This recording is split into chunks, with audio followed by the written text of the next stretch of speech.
Coucou, je te propose un épisode un peu spécial. Aujourd'hui, je te lis les cartes du tarot. Alors, bienvenue à toi, bienvenue dans cet épisode et laisse-toi porter par les énergies du moment. Clairement, on va aller voir ce qui nous attend au mois de juin. Alors attention, c'est très général, on va aller voir ce qui se passe là.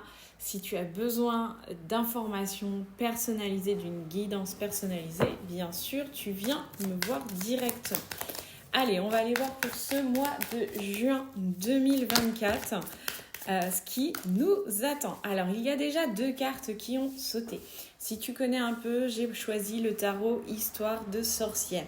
T'as pas forcément besoin de voir les cartes et tu vas comprendre très rapidement pourquoi. C'est que je vais t'expliquer ce que je vois sur les cartes. Les 2 premières cartes qui ont sauté, donc, c'est deux cartes de pentacle. Donc, des cartes de pentacle qui sont reliées à l'argent, au domaine financier, au domaine matériel, au travail et aussi à tout ce qui est lié au corps et à la santé.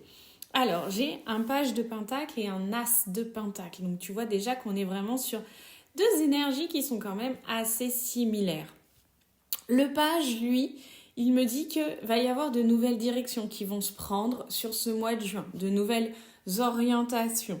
C'est un personnage qui est debout, qui est habillé un peu en style sorcière, elfe, on va voir comment on le prend. C'est un personnage qui semble être masculin. Il est debout, les pieds bien ancrés au sol. Il a à ses pieds une carte devant lui qui est posée par terre, son balai à côté de lui et il a une pièce dans la main qu'il lance en pile ou face un petit peu pour savoir quelle direction il va prendre, tu vois. Il va se laisser porter par le hasard pour choisir sa direction, la direction que le hasard, que l'univers, que son instinct va lui envoyer. Derrière lui, il y a un petit chat noir qui joue avec les pièces qui sont tombées de son petit baluchon de pièces là. Et derrière, il y a un chat donc, qui est très détendu, qui est plutôt en mode amusement et qui attend un petit peu de savoir quelle va être la direction de ce page. Alors ce page, c'est un personnage jeune, donc avec une énergie jeune. Donc on est plutôt sur quelqu'un qui débute, qui va commencer une nouvelle orientation. Il est en train de décider quel chemin il va prendre. Et la carte que j'ai avec, qui a sauté en même temps, c'est un as de pentacle. Et pour le coup, donc tu vois, on reste toujours sur cette idée de pentacle, de finances, de matériel, de santé aussi. Et on a là un personnage qui semble plutôt féminin et qui porte dans sa main, qui lève droit devant elle, un bel as de pentacle en or, un très gros as de pentacle. On a derrière elle un soleil qui brille plus et elle est déjà en marche. C'est comme si elle venait de trouver un petit peu cet as et qu'elle le portait loin devant elle. Son chat est à ses pieds aussi. Il semble être en train de boire. En tout cas, il se lèche la patte et il a devant lui une gamelle d'eau. C'est comme si elle avait fait une pause et qu'elle avait trouvé ce pentacle à ses pieds en fait et qu'il lui disait « Mais tiens, c'est exactement ça, tu es sur le bon chemin, ce chemin qui va t'apporter de nouvelles opportunités et notamment de nouvelles opportunités financières. » Donc il y a là, sur ce mois de juin, quelque chose qui se crée. Alors je ne sais pas si tu en as entendu parler du côté de l'astrologie ou autre, mais on sent que ce mois de juin, il y a quand même des choses qui se décantent, sociétalement parlant, de manière générale pour le monde. On a pas mal de planètes qui sont entrées en Gémeaux et qui vont donner comme une nouvelle légèreté. Alors, j'ai 2 autres cartes qui ont sauté. Donc je continue, ok. J'ai un 8 de coupe et un 8 d'épée. Donc tu vois encore deux cartes un peu similaires. En tout cas, on est sur du 8. On est sur du 8 dans une année 2024 qui est aussi une année 8. 2 plus 2 plus 4, ça fait 8. Donc ce 8 de coupe, il dit que en fait, il est temps de se libérer de certaines émotions. En tout cas, là, nous avons un personnage féminin que l'on voit de dos. Alors, je te dis féminin puisqu'elle est en robe avec les cheveux longs. Alors, ne le prends pas mal. J'essaye de te le définir comme ça. Je genre mes cartes. Donc, c'est un personnage féminin. Elle a son baluchon à la main. Elle a son balai aussi dans l'autre main. Elle est dos à moi. Je ne vois pas son visage, je ne peux pas te donner l'expression qu'elle a.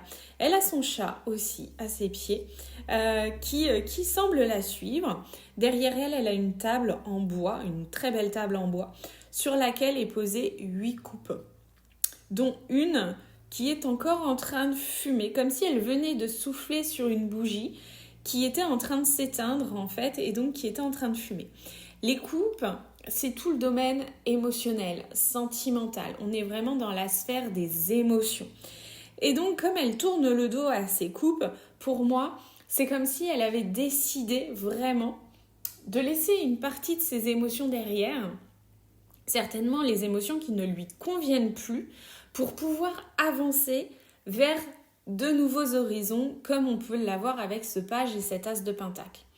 Cependant, je vais émettre un petit bémol puisque la carte d'à côté, donc qui est tout de suite reliée à mon 8 de coupe, c'est un 8 d'épée, donc toujours sur un 8. Mais c'est comme si mon personnage du 8 de coupe sortait de sa carte pour aller dans la carte du 8 d'épée. Et en fait, ce 8 d'épée, c'est un personnage aussi féminin, avec les cheveux longs, en robe, qui est à genoux, les mains sur les cuisses, les mains attachées, les yeux bandés. Et elle a autour d'elle 8 épées qui semblent l'encercler, la retenir prisonnière. Les elles, c'est tout le domaine du mental, de l'intellect, de la communication. Et en fait, elle ne le voit pas, mais nous, on le voit, que ces épées ne l'empêchent pas vraiment de sortir de son emprisonnement. Elles sont là, mais il y a beaucoup d'espace entre chaque épée, et il y a même un petit oiseau qui s'est posé sur l'une d'elles et qui semble chanter à tue-tête. Donc tu vois, on a cette idée du 8 de coupe qui lâche ses émotions, mais en même temps qui semble quand même encore bloqué, peut-être paralysé, dans certaines limitations de pensée, d'intellect. On peut tout à fait associer ce 8 d'épée à tout ce qui est pensée et croyance limitante. Et donc, en fait, ce personnage ne voit pas que ses épées ne l'empêchent pas de sortir de là et ne voit pas non plus que ses mains ne sont pas vraiment attachées. Elle a cette sensation. Et à chaque fois, cette carte, quand je l'explique, j'aime l'expliquer comme l'histoire de l'éléphant. Tu sais, cet éléphant qui, depuis tout petit, on a accroché à une chaise, on a attaché à une chaise. Et comme il a compris depuis tout bébé qu'il ne peut pas se déplacer puisque la chaise le retient, eh bien, en devenant un éléphant adulte, il n'essaye même plus, en fait, de se détacher de cette chaise, alors qu'il aurait tout à fait la capacité de bouger. Mais il a été, en quelque sorte, conditionné à cette idée. Et bien donc, le personnage de 8 d'épée, c'est ça. C'est, comme elle a perdu la vue, puisqu'elle a les yeux bandés, elle ne fait pas appel à ses autres sens pour aller voir ce qui peut l'aider à bouger, à sortir. Surtout qu'elle pourrait se rendre compte assez facilement qu'elle a son chat derrière elle qui semble jouer avec les épées, donc il doit être en mouvement, il bouge, et donc il pourrait la sortir de là. En tout cas, elle pourrait comprendre qu'il suffit qu'elle tire un petit peu sur ses mains pour les détacher, qu'elle lève son bandeau et qu'elle voit qu'elle peut sortir de ce cercle d'épées. Donc pour moi, là, sur ce mois de juin, on a vraiment une nouvelle direction qui s'opère, on a une nouvelle orientation qui se fait avec de beaux potentiels derrière, un beau potentiel matériel, financier, peut-être un nouveau travail par exemple, et en même temps des difficultés à passer outre les limitations du mental, les limitations émotionnelles. Alors je vais continuer, mais il y a encore des petites choses qui bloquent, même si l'évolution, l'envie, le cheminement est là. Ok, alors allons voir pour un peu la suite de ces cartes. Ce qu'on peut avoir de plus comme information. Ok, j'ai la carte du pendu qui vient me compléter ces cartes. Donc tu vois, on a vraiment cette idée de se sentir bloqué, enchaîné, de ne pas réussir à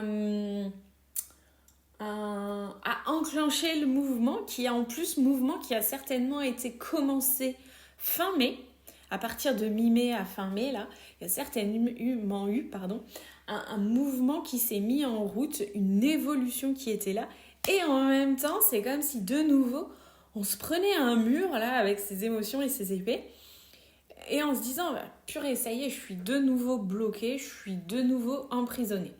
Sur cette carte du pendu, c'est un personnage qui est en fait attaché par les pieds à son balai qui semble être attaché à 2 arbres. Et il est attaché par les pieds, donc tête en bas, main attachée aussi. Et ce pendu, tu vois, il a beau être tête en bas, etc., il semble, de visage en tout cas, très détendu. C'est comme si ce moment de pause était bénéfique pour lui. Ce qui est assez intéressant parce qu'en plus, il a la clé des cadenas dans la main. Et donc, en fait, il ne tient qu'à lui de se décider à se remettre en mouvement. Ça lui permet aussi certainement d'avoir la tête en bas, de regarder les choses autrement. Alors lui, il a les yeux fermés, donc il regarde peut-être les choses autrement intérieurement. Mais c'est aussi une carte qui dit prends un nouveau point de vue. Regarde la situation avec un nouvel angle. Fais quelque chose différemment pour aller voir ce que ça donne. Donc il y a une sensation, je pense quand même, d'être bloqué, d'être peut-être limité dans ces mouvements-là sur ce mois de juin. Pour moi, c'est temporaire. C'est même très temporaire puisque tout de suite après, j'ai un as de coupe. Mais c'est temporaire dans le sens où ça me semble très localisé début juin, tu vois. Où, il y a eu du mouvement sur la fin mai et en même temps, de nouveau, tu te heurtes à des idées, à des pensées, à des croyances qui te limitent. Et tu as besoin de regarder les choses autrement, de regarder les choses différemment. Et sur la suite, en fait, j'ai un as de coupe. Et je vais terminer là-dessus. J'ai un très bel as de coupe. J'aime beaucoup cette carte du tarot. C'est une sorcière richement vêtue quand même. Elle a une très très belle robe. Elle a autour de son chapeau un halo lumineux doré qui ressemble un peu au signe de l'infini. Il y a au-dessus de sa tête encore 2 colombes qui semblent avancer ensemble. Elle a dans les mains une coupe qui déborde et qui déborde au point d'alimenter à ses pieds de nouvelles plantations. En fait, c'est comme si ça faisait germer les graines. Elle a aussi son chat qui est là et elle a à côté d'elle un chaudron rempli qui fume. Rempli de quoi? Certainement de pièces d'or. En tout cas, peut-être une potion magique qui semble lui apporter toute l'énergie dont elle a besoin. Et cet as de coupe, il est vraiment là pour te dire que tout est possible en fait. Pour moi, cet as de coupe, c'est la carte qui dit tout est possible. Tu as plein d'opportunités. On a déjà eu cet as de pentacle, on a aussi cet as de coupe. Donc tu vois, on a quand même cette idée où il y a de nouvelles opportunités qui s'offrent à toi d'un point de vue matériel et d'un point de vue émotionnel et qui te dit mais qu'est-ce que tu vas faire de ces opportunités en fait? Ces opportunités, elles sont là pour toi. Maintenant, à toi de les développer parce que tout est possible. Donc à toi de faire en sorte que ton mois de juin puisse être pleinement bénéfique pour la suite de ton année. Allez, sur ce, je te dis bye. N'hésite pas à commenter, liker, partager sur n'importe quelle plateforme de podcast ou sur YouTube. Dis-moi ce que tu penses de ce format aussi, parce que c'est un essai. Et puis, on se dit à bientôt. Allez, bye, salut.